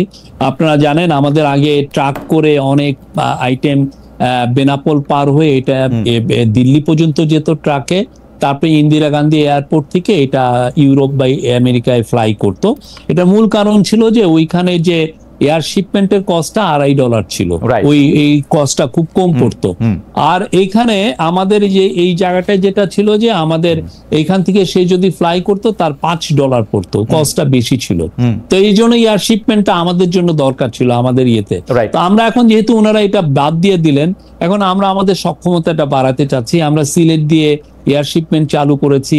আমরা, আপনারা দেখেছেন যে জেট ফুয়েলের দাম কমানো হয়েছে 16-17 টাকা পার লিটারে, এবং অ্যাট দ্য সেম টাইম আমরা যেটা করছি যে আমাদের এই যে এটার এফিসিয়েন্সি বাড়ানোর চেষ্টা করছি। ফলে যেটা হচ্ছে যে এখন কস্টটা অলরেডি মানে $5 থেকে কমে এসছে, কিছু কিছু ক্ষেত্রে 37.7% কস্ট কমে এসছে। কিন্তু আমাদের টার্গেট এটাকে $2.5 আনা, যাতে আমরা আমাদের সক্ষমতাটা বাড়াতে পারি। এটা আমাদের দরকার। আপনার মনে আছে 2014 সালে ইন্ডিয়ার মানে তরফ থেকে আগে আমাদের প্রচুর গরু আসতো, সেই গরুটা ওরা বন্ধ করে দিল যে কোনো গরু আসবে না। কিন্তু আপনি দেখেন এরপরে বাংলাদেশে গরু খামারের একটা গরুর বিপ্লব হয়ে গেছে। বাংলাদেশে এখন 5 লক্ষ জব তৈরি হয়ে গেছে যা সেই গরু খামারকে কেন্দ্র করে। তো আমরা মনে করি যে এটা it could B A blessing in disguise, আমার যাতে সক্ষমতাটা বাড়ে। খুবই খুবই খুবই ভালো কথা বলছেন যে রিটালিয়েশন তো করা দরকার নাই, সক্ষমতা বাড়লে তো এটা খুবই ভালো কথা। কিন্তু আমরা শুনছিলাম যে ওই সরকারের সময় আওয়ামী লীগ সরকার অনেকগুলি মানে যেটাকে আসলে খুব জনপ্রিয় ভাষায় বলা হয়তো যে গোলামি চুক্তি, দেশ বেঁচে ফেলার চুক্তি, এরকম অনেকগুলি চুক্তি করছে। সেই চুক্তিগুলি আপনারা পর্যালোচনা করছেন কিনা, সেই চুক্তিগুলি আপনারা সামনে আনতেছেন কিনা যে এই চুক্তিগুলি আসলে করা হয়েছিল, এই চুক্তিগুলি আমরা মানি না, এইভাবে দেশটা দিয়ে দিয়েছিল আসলে আওয়ামী লীগ বা ইন্ডিয়াকে। আমাদের এনার্জির বিষয়ে একটা কমিশন আছে, সেই এনার্জি কমিশন অনেকগুলো চুক্তি রিভিউ করছে, that I can say. But এই যে রিভিউ করা এই চুক্তিগুলো, ফানি থিং হচ্ছে যে অনেক ক্ষেত্রে আমাদের সেই সক্ষমতাটাও অনেক ঘাটতি আছে। আপনি রিভিউ করুন, বিকজ এগুলো তো ইন্টারন্যাশনাল চুক্তি অনেক ক্ষেত্রে। তো সেই ক্ষেত্রে হয় কি, ইন্টারন্যাশনাল ল ফার্ম দিয়ে আপনার এই চুক্তিগুলো দেখতে হয়। আপনি জানেন সেই 1999-এ এগুলো মানে আমি যে একটা, যেমন ধরেন আমি একটা ইন্ডিয়ান কোম্পানির সাথে একটা চুক্তি করলাম, তো সেই কোম্পানির চুক্তিটা এখন যদি আমি ইয়ে করতে চাই, যে যদি ধরেন ব্রেক করতে চাই, তো হঠাৎ করে তো আমি এটা করতে পারি না, সেক্ষেত্রে ইন্টারন্যাশনাল এটা রিভিউ করতে হয়। আপনি বলি যে এই কাজটা, আপনাকে আমি বলি, আমি একটা উদাহরণ দেই, এই কাজটা অ্যাব্রাপ্টলি এই আওয়ামী লীগের আমলে 1999-এ এরকম একটা কাজ করেছিল একটা পাওয়ার কোম্পানির সাথে। এই ওরা চুক্তিটা কাট করে দিয়েছিল আমেরিকান কোম্পানি, এই কোম্পানি লেগেছিল। এবং আপনি এটা জানেন, এইটার কারণে এই যে যখন IMF এর মিটিং এ আমাদের গভর্নর আর আমাদের যান, ফাইন্যান্স অ্যাডভাইজার যান এই গত বছর, তখন একটা অনাকাঙ্ক্ষিত পরিস্থিতি তৈরি হয়েছিল। এখন আমাদের এইটাকে মিটাতে যে আমাদের ওই সেই শেখ হাসিনার আমলের একটা চুক্তি, উনার অপকর্মকে ইয়ে করতে যে আমাদের $20 মিলিয়ন দিতে হয়েছে আমাদের এটা। তো আমরা এই জিনিসগুলো চুক্তি যাই হোক না কেন, আমরা ওগুলো তো অনেক কিছু এনার্জি রিলেটেড দিয়েতে আমরা জানি যে এক ধরনের কমিশন হয়েছে, তারা সবগুলো এনার্জি চুক্তিগুলোই দেখছে, অনেকগুলোই। শফিক ভাই, ট্রান্সশিপমেন্ট বাতিল করে দিল আওয়ামী লীগ আমলে করা, যেটা ট্রান্সশিপমেন্টের সুবিধা তারা দিতেছিল বা এই সেই। তো আমাদের কাছে কি এরকম কোনো চুক্তি আসে যেটা আওয়ামী লীগ ইন্ডিয়ার সাথে করছিল, যেটা আমাদেরকে দেখানো তো যাইতে পারে? আপনি বাতিল না করেন, ইন্টারন্যাশনাল রিভিউ তো না দিতে পারেন, আপনি তো এটা দেখাবেন যে ভাই এই চুক্তি আওয়ামী লীগ ওদের সাথে করছিল, এর বিনিময়ে ওরা আমাদেরকে ট্রান্সশিপমেন্ট দিছিল, এখন এই ট্রান্সশিপমেন্টটা বাতিল করে দিছে, এইটাও তো দেখানো সম্ভব, তাই না? এটা তো রিটালিয়েশন। আমার ওইটা মনে নাই এই কোন প্রেক্ষিতে তারা ট্রান্সশিপমেন্ট দিয়েছিল, এটা মনে নাই। বাট আমাদের এই গভর্নমেন্টের মূল কথা হচ্ছে যে আমরা কোনো গোলামি চুক্তি করি না। আমরা আমাদের সাথে, আমরা ইন্ডিয়ার সাথে অবশ্যই ভালো সম্পর্ক চাই, খুবই ভালো সম্পর্ক চাই। বাট আমরা বারবার বলছি সমতা, ন্যায্যতা এবং মর্যাদার ভিত্তিতে হতে হবে। আমরা সেই জায়গাটায় আমরা দাঁড়িয়ে আছি। আমাদের একটা দাবি থাকে শফিক ভাই, আপনারা তো আমরা সবসময় সব জায়গায় পাই না, এই গোলামি চুক্তিগুলি একটু প্রকাশ করা হোক, আমরা এটা একটু দেখতেও চাই। আরেকটা জিনিস যেটা নিয়ে আসলে অনেক বেশি কথা হইতেছে, সেইটা হইলো যে 26 লক্ষ ভারতীয় অবৈধভাবে বাংলাদেশে কাজ করতেছে, এরকম আমরা শুনেছিলাম গত সরকারের সময়। সেটা 26 লক্ষ কি 30 লক্ষ সেটা আমরা ঠিক জানি না। এই সরকার এটা তালিকা করেছে কিনা, সেই অবৈধ ভারতীয়দের ফেরত পাঠানোর ক্ষেত্রে কোনো রকম কোনো উদ্যোগ নেওয়া হয়েছে কিনা? আমার এটা জানা নাই, আমি এইটা আবার হোম মিনিস্ট্রি থেকে তাহলে আমি এটা পুরো ডিটেলসটা আমি নিয়ে নিব। 26 লক্ষ আমি জানি না, এটা মনে হচ্ছে এক্সাজারেটেড ফিগার।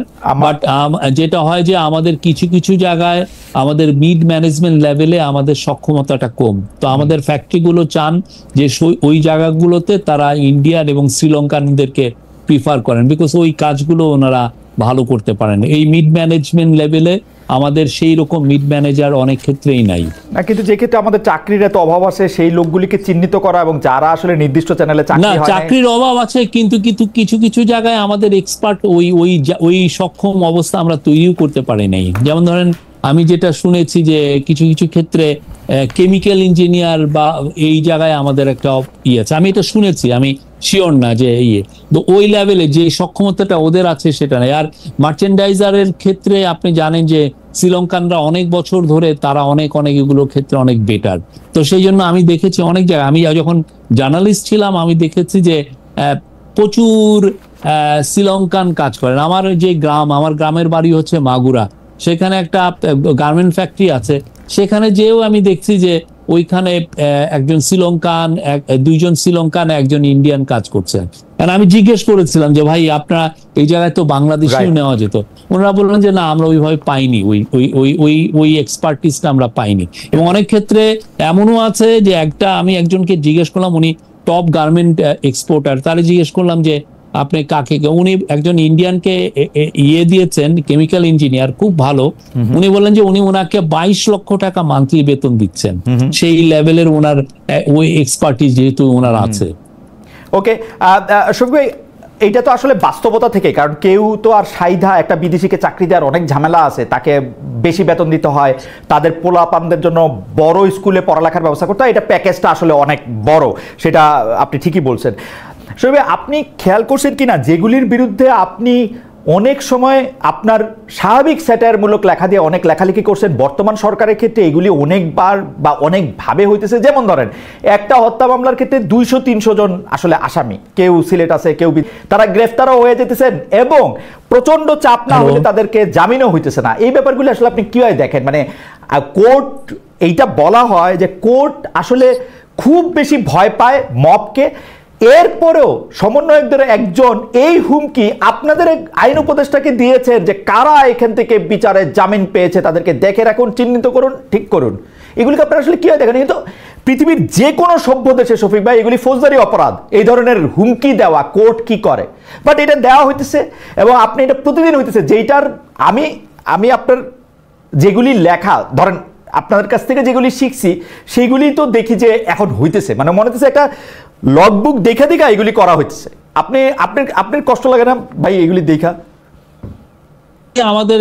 আমাদের আইন অ্যাডভাইজার এটা নিয়ে অনেক বলেছেন, উনি বলেছেন যে এটা অনাকাঙ্ক্ষিত, এই ঘটনাগুলো ঘটছে অনেক ক্ষেত্রে। আমি নিজেও দুই একটা দেখেছি যে একটা ইভেন মার্ডারও হয় নাই, দেখা যাচ্ছে যে 200-300 জনের এগেনস্টে কেস হচ্ছে। এবং আমরা কিছু দেখেছি যে এটাকে ক্যাশ ইন করে অনেকে এক্সটোরশন করছেন, খুবই আনফরচুনেট। সেই বিষয়ে আমাদের আইন অ্যাডভাইজার বলেছেন উনি এটা দেখছেন, এবং আমাদের যে হোম অ্যাডভাইজার উনি কিন্তু বলেছেন যে যারা এইগুলো করছেন, যে কেস এক ধরনের ম্যাচ লেভেলে কেস দেওয়া, তাদের এগেনস্টে উনি হুঁশিয়ারিও দিয়েছেন। কিন্তু আনফরচুনেটলি হচ্ছে কি, এটা অনেক ক্ষেত্রে কিছু পলিটিক্যাল অ্যাক্টিভিস্টও এই কাজগুলো করছেন এইটা। তো এই জিনিসগুলো সত্যিকার অর্থে আপনি ঠিকই বলেছেন, আমি নিজে এগুলো নিয়ে হিউম্যান রাইটস নিয়ে আমি অনেক লেখা লিখেছি। এখন এসে এটা তো সত্যি, এটা দেখতে কেমন যেন লাগে না শফিক ভাই, এটা দেখতে কেমন যেন লাগে। এবং আমরা যেহেতু একই ফ্রেটার্নিটির অংশ, এবং আপনারা যেহেতু আমাদের অগ্রজ, আপনারা যা করেন সেটার দায় আসে আমাদের, বা সেটার প্রশ্ন বা সেটা শিক্ষাও আমাদের কাছে আসা পড়ে। কিন্তু আপনি দেখেন যখনই কোনো কিছু কম শক্তি হইতে থাকে তখন সরকারের মধ্যে থেকে তাদেরকে শক্তিশালী করার জন্য একটা চেষ্টা করা হয়। যেমন আমি উদাহরণ দিই, আওয়ামী লীগকে নির্বাহী আদেশে নিষিদ্ধ করা হবে, এটা সেপ্টেম্বরের বৈঠকেই মোটামুটি এটা নিয়ে আলোচনা হয়েছে। আপনারা কেন ওয়েট করলেন যে হাসনাত আব্দুল্লাহ ওইখানে যমুনা অভিমুখে যাবে, 3 দিন ধরে ওইখানের মধ্যে এটা হবে, ওদেরকে ঠান্ডা পানি দেওয়া হবে, তারপর আপনারা নিষিদ্ধ করবেন? কেন এটাকে আপনারা, মানে ওরা আন্দোলন করার আগে আপনারা এটা বুঝতে পারেন নাই যে এটা আপনাদের করতে হবে? সেপ্টেম্বরে কিন্তু কোনো ডিসিশন হয় নাই, এটা যারা রিপোর্ট করেছিল কিন্তু এই ডিসিশনটার জন্য কি এই আন্দোলনটা দরকার ছিল? এইটা নিয়ে কথাবার্তা হয়েছে, কিন্তু আমার মনে পড়ে না, আমি কেননা প্রত্যেকটা ক্যাবিনেট মিটিং এ আমি কিন্তু থাকি, আমার মনে পড়ে না যে এই কোনো ক্যাবিনেট মিটিং এ এটা এইরকমের কোনো ডিসিশন হয়েছে। আর হাসনাত আব্দুল্লাহর এই ব্যাপারটা আপনি যেভাবে বললেন যে এটা বুঝি স্টেজ তো না, উনি ওনার প্রোটেস্টটা করেছেন, রাইট, সেই কিন্তু অনুযায়ী প্রফেসর ইউনূসকে কি এটা হাসনাত আব্দুল্লাহ থেকে শুনতে হইলো যে এটা আওয়ামী লীগকে নিষিদ্ধ করতে হবে? মানে ধরেন হাসনাত আব্দুল্লাহ, ধরেন আমরা হাইন্ডসাইট বিবেচনা করে হাসনাত আব্দুল্লাহ এটা করলেন না, তাহলে কি আওয়ামী লীগ নিষিদ্ধ হইতো না? আমরা অলওয়েজ মেনটেন করেছি যে এই বিষয়গুলো, এইটা যেহেতু সংবেদনশীল একটা বিষয়, এই বিষয়টা সত্যিকার অর্থে যারা জুলাইয়ের গণ আন্দোলনে ছিলেন, জুলাই আপরাইজিং এ ছিলেন, তাদের উপরে সবার সাথে আমরা মানে ডিসিশন যদি হয়ও সেটা হবে তাদের সাথে কনসালটেশন করে, তাদের ইয়েতে, এবং সেই অনুযায়ী হয়েছে, তারা সবাই কনসেন্ট দিয়েছেন, মানে এই অনুযায়ী যদি হাসনাত আব্দুল্লাহ, আমি যেটা যদি হাসনাত আব্দুল্লাহ এই ডাকটা না দিতেন যে আওয়ামী লীগ নিষিদ্ধ করব, যতক্ষণ নিষিদ্ধ না করা হবে ততক্ষণ পর্যন্ত যমুনা উইল বি ঘেরাউট, এইটা যদি উনি না কইতেন তাহলে কি আওয়ামী লীগ এখনো সিদ্ধ দল হিসেবে থাকতো, তাই না?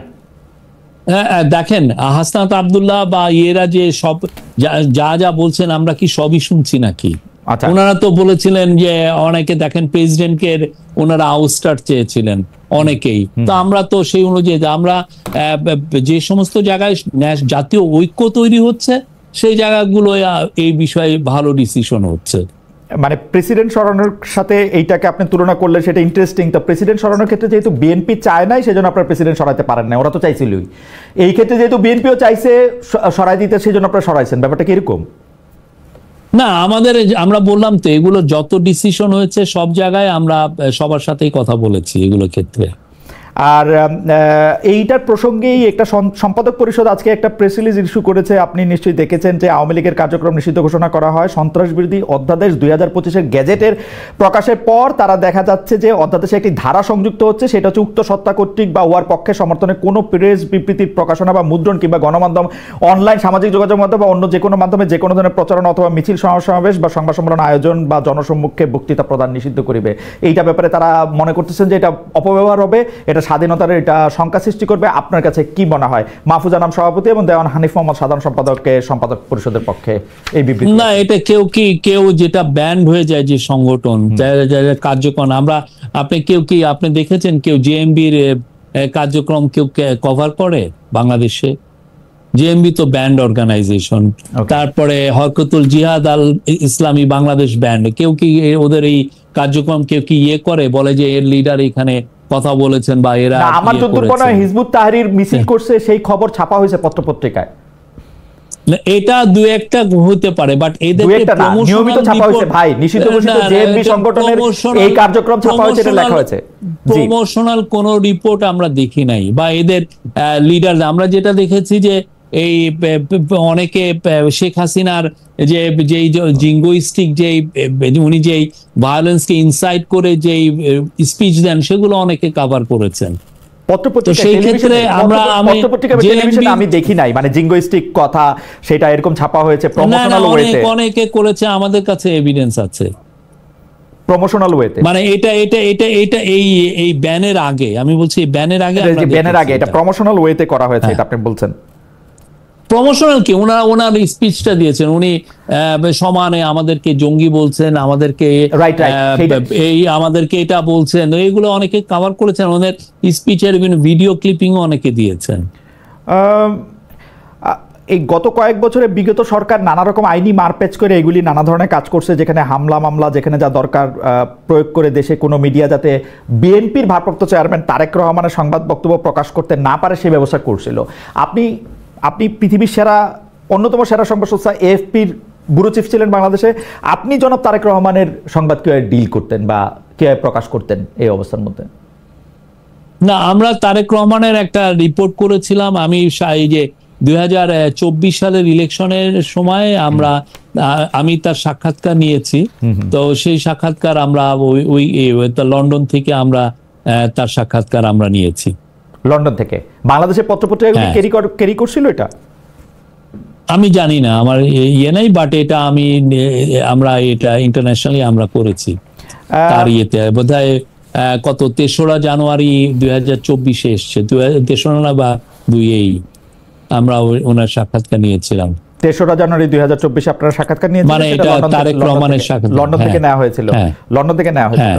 সেটা কি ওইটা যেটা তারেক সাহেব হচ্ছে লিখিত পাঠাইছিলেন বিভিন্ন জায়গায়, আমরা দেখতে পেয়েছিলাম যে একটা লিখিত প্রশ্ন লিখিত উত্তর, সেটা নাকি আপনারা উনাকে আসলে টেলিফোনে বা সামনাসামনি বসে অডিও ওরকম কোনো সাক্ষাৎকার, নাকি এটা ইমেলের মাধ্যমে ওনার একটা সাক্ষাৎকার বিভিন্ন জায়গায় পৌঁছাইছিল, কেউ তার এটা নেয় নাই, এটা আরো 2-4টা জায়গায়ও ছাপা হয়েছিল, ওইটা কি ওইটা? না না, আমরা অ্যাপ্রোচ করেছি, আমরা ওনার সাথে অ্যাপ্রোচ করেছি, আমরা ওনার ওইখানে ফটোগ্রাফারও পাঠিয়েছি, উনি ফটো শুটও হয়েছে, উনি ওইখান থেকে ফটো দিয়েছেন ইয়েতে। আমার মনে হয় না বাংলাদেশে পত্রপত্রিকা আমি এটা দেখেছি। যাই হোক, শফিক ভাই, বিএনপি নেতা ইশরাক হোসেনকে আসলে মেয়র পদে নিয়োগ দেওয়া হচ্ছে না, বলা হচ্ছে জনাব আসিফ মোহাম্মদ সজীব ভুঁইয়া এটা দিচ্ছেন না, কারণ আসিফ মোহাম্মদ সজীব ভুঁইয়া তার নিজের লোকদেরকে মেয়র পদমর্যাদার লোক বানান, দক্ষিণে তাকে মেয়র পদে সকল কিছু থাকা সত্ত্বেও সেটা উনি একলা দিচ্ছেন না, উত্তরে তিনি তার পছন্দের একজনকে, যার নিয়ে আসলে অনেক কথা আছে, তাকে ইনি প্রশাসক বানাইছেন।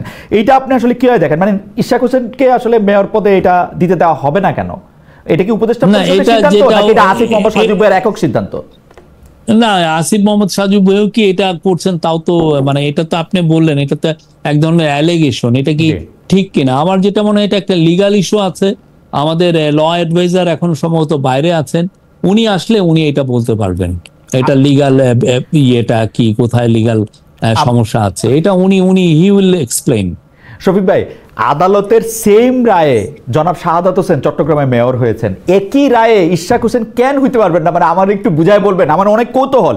ধরেন আইনের ব্যাখ্যা বা ফাইনালি কি হলো এরকম, এটা এমন যে এমন অনেক রায় আছে যে একজনের জন্য এটা খাটে, আরেকজনের জন্য নাও খাটতে পারে, তো এটা একটা লিগাল একটা ইন্টারপ্রিটেশনের বিষয়। সেই লিগাল ইন্টারপ্রিটেশনটা আপনি 1-2 দিন ওয়েট করেন, আমাদের ল অ্যাডভাইজার আসতেছেন, উনি সাউথ আফ্রিকা গিয়েছেন, উনি আসুক, উনি এটা এক্সপ্লেন করতে পারবেন। এই মুহূর্তের বিবেচনায় কি আপনারা বিষয়টা এক্সপ্লেন করে একটা ইয়া দিতে পারেন, মানে প্রেস উইং থেকে? এটা তো ওনার জায়গা, এটা ভেরি মাচ ওনার টেরিটরি, আর এটা লিগাল ইস্যু আছে এখানে, তো উনি এসে এটা বলবেন আমাদের ধারণা। মানে উনি তো আদালতের রায়, মানে সুপ্রিম কোর্টের রায় তিনি আসলে এটাই তো বললাম আমি, তো এই যে লিগাল ইস্যুগুলো তো ওনারা ডিল করেন, সুপ্রিম কোর্টের উপর কোর্ট আছে মানে না কোর্টের এটা না, আমি বলছি যে উনি এসে এটা জানাতে পারবেন, যে ইন্টারপ্রেটটা উনি করতে পারবেন, উনি সাংবাদিকদের কোশ্চেন নেবেন, কোনো চিন্তা, আমরা যথেষ্ট ট্রান্সপারেন্ট করবেন। আপনার যেটা হচ্ছে যে 2-1 দিন দেরি হচ্ছে, উনি আসুক, কথা বলবেন উনি। শফিক ভাই, সরকারের সবশেষ ঘোষণা অনুযায়ী জুনের 10 তারিখের মধ্যে জুলাই ঘোষণাপত্র প্রকাশ করতে হবে। গেল রাতে এক ফেসবুক পোস্টে আমরা জাতীয় নাগরিক পার্টির যিনি আহ্বায়ক আছেন জনাব নাহিদ ইসলাম, তারা বলেছেন যে জুলাই ঘোষণাপত্র ছাড়াও জুলাই সনদ, স্থানীয় সরকার নির্বাচন, গণপ্রশাসন নির্বাচনের কথা বলেছেন। আমরা দেখতে পাচ্ছি যে জনাব মির্জা ফখরুল ইসলাম আলমগীর, বিএনপির যিনি সেক্রেটারি জেনারেল আছেন, তিনি বলছেন সুপরিকল্পিতভাবে জাতীয় নির্বাচন পিছিয়ে দেওয়ার পায়তারা চলছে। আপনি বিষয়টি একটু বলবেন যে আপনারা আসলে কিভাবে দেখেন? 10 জুনের মধ্যে কি জুলাই ঘোষণাপত্র প্রকাশিত হচ্ছে? 10 জুনের মধ্যে জুলাই ঘোষণাপত্র প্রকাশিত হওয়ার পরে আসলে নির্বাচনটা কি ডিসেম্বর, জানুয়ারি, ফেব্রুয়ারির মধ্যে হচ্ছে কিনা? নির্বাচন, আমাদের চিফ অ্যাডভাইজার বারবার বলেছেন যে নির্বাচন ডিসেম্বর থেকে জুনের মধ্যে হবে। আমি ওনার সাথে 9.5 মাসের মতো কাজ করছি। আমি একটা জিনিস বলতে পারি, উনি কথা একটা বললে কথা রাখেন, উনি কথার ব্যত্যয় করেন না। এবং আমি ওনার অভিজ্ঞতায় বলি, আমি একবার ওনার সাথে কথা রাখতে পারি নাই, উনি কিন্তু আমাকে পরে বলছেন তুমি কথা দিলে তুমি রাখতে পারলা না কেন। ওনার এই জায়গাটা আমি দেখেছি। তা আমি আশ্বস্ত করতে চাই যে ইলেকশন ডিসেম্বর থেকে জুনের মধ্যে হবে, উনি এটা বারবার জানিয়েছেন। উনি কিন্তু কখনো কোনো এখানে আপনি কেউ বলতে পারবে না যে উনি একবারও বলেছেন যে ইলেকশন জুন মাসের 30 তারিখের পরে হবে। উনি বলছেন যে ডিসেম্বর থেকে জুনের মধ্যে হবে। তো এটা নিয়ে আমার মনে হয় কোনো ধোঁয়াশার কিচ্ছু নাই। বিএনপি যেটা চাচ্ছেন, এটা আমি যদি পলিটিক্যাল পার্টি হইতাম আমিও হয়তো বা চেতাম, ওনারা একটা ডেট চাচ্ছেন, তো সেটা নিয়ে আমাদের কাউন্সিল অফ অ্যাডভাইজার, আমরা এর আগে কিন্তু অনেকে মনে করছেন আপনারা একটু বেশি সময় ক্ষমতা থাকতে চান। না এটা একদমই এইখানে কেউ আসেন নাই যে ক্ষমতা আঁকড়ে পড়ে থাকতে। এটা একটা আমি বলবো যে এটা বাজে ধারণা। সবাই একটা গুরু দায়িত্ব নিয়ে এসছেন এবং দায়িত্বটা কমপ্লিট করে ওনারা চলে যাবেন। আর এই যে নির্বাচনের ডেটটা কেন দেওয়া হয় না, এটা প্রফেসর ইউনূসও কিন্তু এটা নিয়ে কিন্তু এক্সপ্লেন করেছেন। উনি কি বলেছেন? উনি বলেছেন যে এটা ডিপেন্ড করবে যে আমরা কি পরিমাণ রিফর্ম করছি। রিফর্ম মানে পলিটিক্যাল রিফর্ম।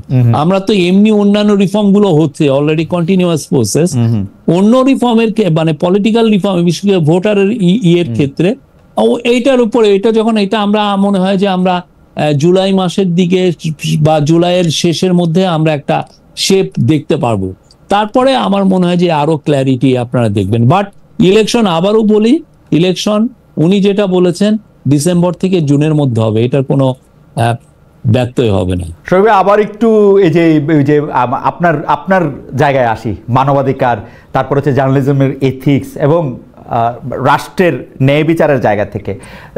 আপনার কাছে কি মনে হয় যে আসলে বিগত সরকারের সময়টা একটা লম্বা সময়, 15 বছর, সেই সময় বিভিন্ন শিল্পী, বিভিন্ন কলাকুশলী, বিভিন্ন সচিব, বিভিন্ন সামরিক সচিব, তারা নানার সময় নানা কারণে সরকারের কেউ ঘনিষ্ঠ ছিলেন, কেউ ঘনিষ্ঠ ছিলেন না। এখন সাংবাদিকদের মধ্যেও কেউ কেউ, তো এইটার মধ্যে কার বিরুদ্ধে মামলা করা হবে, কাকে বিদেশ যেতে দেওয়া হবে, কাকে ছেড়ে দেওয়া হবে এবং কাকে দেওয়া হবে না, এটার মধ্যে কি আপনাদের একটা পিক অ্যান্ড চুজ কাজ করতেছে? যে ঠিক আছে, একে আমার পছন্দ না, তখন আমি নাম দিব তুমি সিনেমায় অভিনয় করছো, তো সিনেমায় যে আরো লোক অভিনয় করছে ওগুলি আমি ভুলে যাব, এবং সিনেমায় অভিনয় করার জন্য আমি মামলা দিব, এটা কিরকম হত্যা মামলা? আমরা মনে করি যে মানে হোম মিনিস্ট্রি বা পুলিশ তার কাজে আমরা সাধারণত কখনোই, আমার মনে পড়ে না যে আমরা ইন্টারফেয়ার করি, পুলিশ তার কাজটা করে। তো সেই অনুযায়ী আপনারা দেখছেন, আপনাদের যদি মনে হয় যে আমরা ইন্টারফেয়ার করছি, আমরা ওয়েলকাম জানাই। আপনারা আমাদেরকে বলেন যে না, আপনারা এই জায়গায় ইন্টারফেয়ার করছেন, এই গভর্নমেন্ট এই জিনিসটা আমি মনে করি না। শফিক ভাই, কেন মনে হয় আমি আপনাকে বলি, যে হত্যা চেষ্টা মামলায় অভিনেত্রী নুসরাত ফারিয়াকে গ্রেফতার করা হয়েছে, তিনি সেই মামলার 207 নম্বর আসামি। ক্ষমতাচ্যুত প্রধানমন্ত্রী শেখ হাসিনা 17 জন শিল্পী সহ মোট 283 জনকে আসামি করে মামলা করা হয়েছে। এই মামলাটা 283 জন একত্র হইয়া একটা হত্যা মামলা কিন্তু এইটা করা হয়েছে। এইটার মানে আপনি কি মনে করেন, এর মধ্যে আবার যে ওকে ধরা হইলো, মামলা নিয়ে আমাদের ল অ্যাডভাইজার অনেক বলেছেন।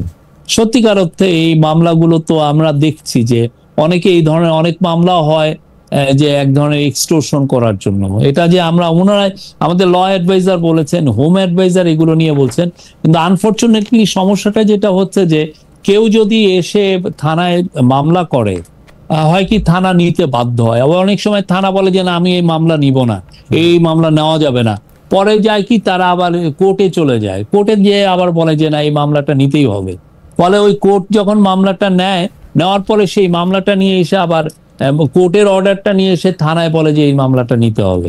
তো এই ধরনের তো সিচুয়েশন তৈরি হচ্ছে। মানে আমরা, যাই হোক, আমি আবারও আপনার আরেকটা যে জায়গায় আপনি অনেকদিন কাজ করেছেন সেই অর্থনীতির জায়গায় একটু আসি, যে শর্ত পূরণ না হয় ঋণের কিস্তি ছাড় বন্ধ রেখেছিল আইএমএফ এর প্রধান শর্ত অনেকগুলির মধ্যে একটা ছিল ডলারের দাম বাজারের উপরে ছেড়ে দেওয়া। বাংলাদেশ ব্যাংকের গভর্নর আমাদের এই অনুষ্ঠানে এসে বলেছিলেন যে আইএমএফ এর শর্ত তারা এত সহজে মেনে নেবেন না। এপ্রিলের শেষের দিকে মে মাসের প্রথম সপ্তাহে অর্থ উপদেষ্টা বলেছিলেন যে আইএমএফ এর ঋণ প্রেসক্রিপশন তারা মানবেন না, কিন্তু হঠাৎ করে আমরা দেখলাম যে এনবিআর কে বিলুপ্ত করা হয়েছে এবং সেটা আইএমএফ এর, মানে এরকম একটা কঠিন সিদ্ধান্ত নেওয়া হয়েছে, সেটা আইএমএফ এর পরামর্শ মেনেই। আপনি এটাকে নিয়ে আসলে কিভাবে দেখেন? না, আপনি যদি দেখেন যে এনবিআর কিন্তু এই 50 বছরে আমাদেরকে বারবার ফেল করছে।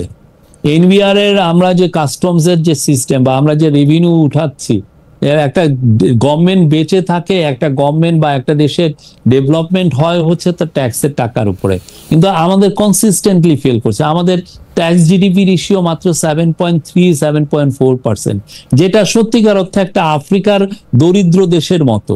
তো আমার তো এমন করে চললে তো হবে না। এখন এই কারণে কিন্তু আমরাও নিজেরা বলছি, আমরা আমাদের মধ্যে থেকে এনবিআর রিফর্মের কথা কিন্তু নিজেরাও আমরা ফিল করছি যে এটাকে রিফর্ম করতেই হবে, আমাদের যে করেই হোক আমার ট্যাক্স জিডিপি রেশিও 10-এর উপরে নিতে হবে।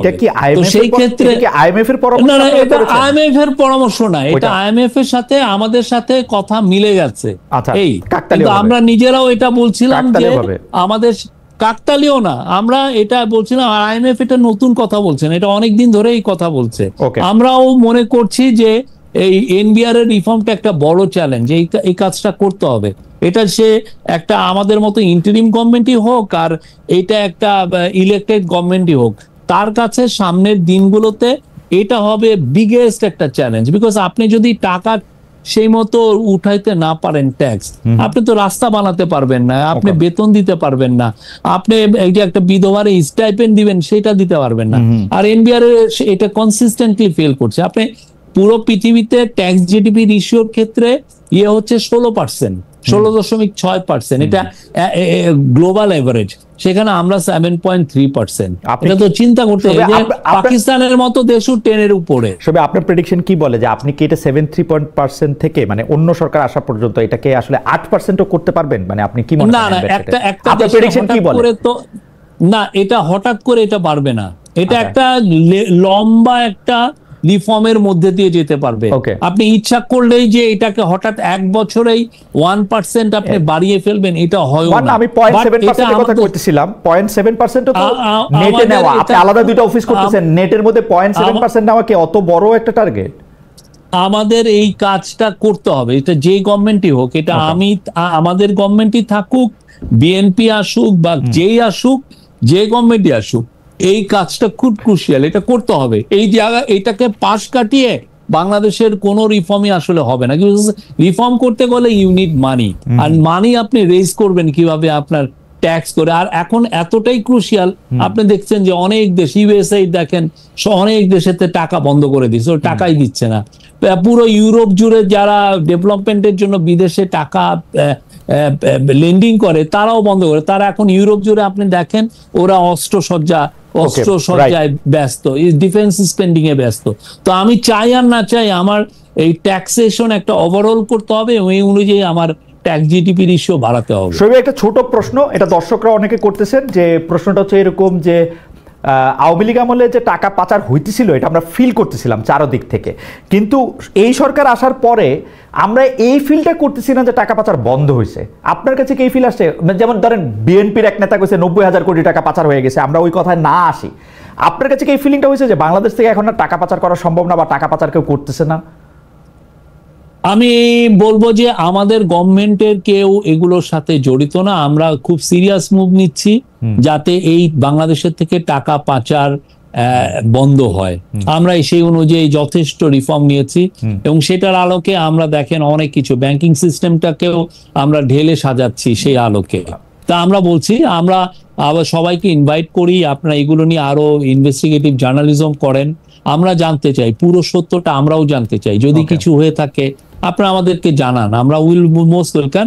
বাট আমি বলতে পারি এই গভর্নমেন্ট, আমি বলতে পারি আপাতমস্তক একটা অনেস্ট গভর্নমেন্ট। গভর্নমেন্টের উপদেষ্টারা যে মানে এই পাচারের সঙ্গে জড়িত না সেটা আমরাও হয়তো মানে এই এখন পর্যন্ত তার ধারে কাছেও আমরা কোনো কিছু শুনি না, কিন্তু গভর্নমেন্টকে আসলে নানাভাবে চাপ দেওয়া সম্ভব কিনা, নানাভাবে ইয়ে করে অন্য কেউ সুযোগ নিতে পারে কিনা।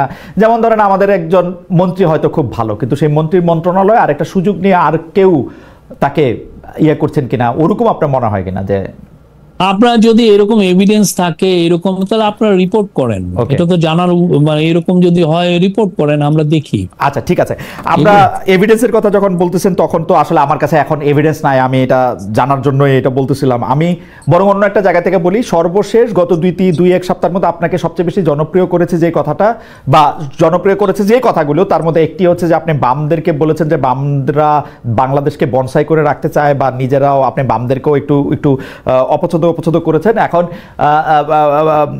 রোববার 18 মে লেখক, অধ্যাপক, অ্যাক্টিভিস্ট আনু মোহাম্মদ একটি ফেসবুক পোস্ট দিয়েছেন, যেখানে তিনি লিখেছেন প্রধান উপদেষ্টা থেকে শুরু করে তার সুযোগ্য প্রেস সচিব ও বিভিন্ন পদের কোনো কর্তা ব্যক্তির ভাবসাব, কথাবার্তা, কাজকর্ম খেয়াল করলে বিদেশি কর্পোরেট লবিজের ছায়া পাওয়া যায়। চট্টগ্রাম বন্দর করিডোর, সমরাস্ত্র কারখানা, অস্বচ্ছ তড়িঘড়ি এলএনজি আমদানি চুক্তি, স্টারলিংক চুক্তি ইত্যাদি নিয়ে তাদের দৌড়ঝাঁপ, জবরদস্তি, গোপন ভাব, মিথ্যা বিজ্ঞাপনী গল্প এটাই নির্দেশ করে।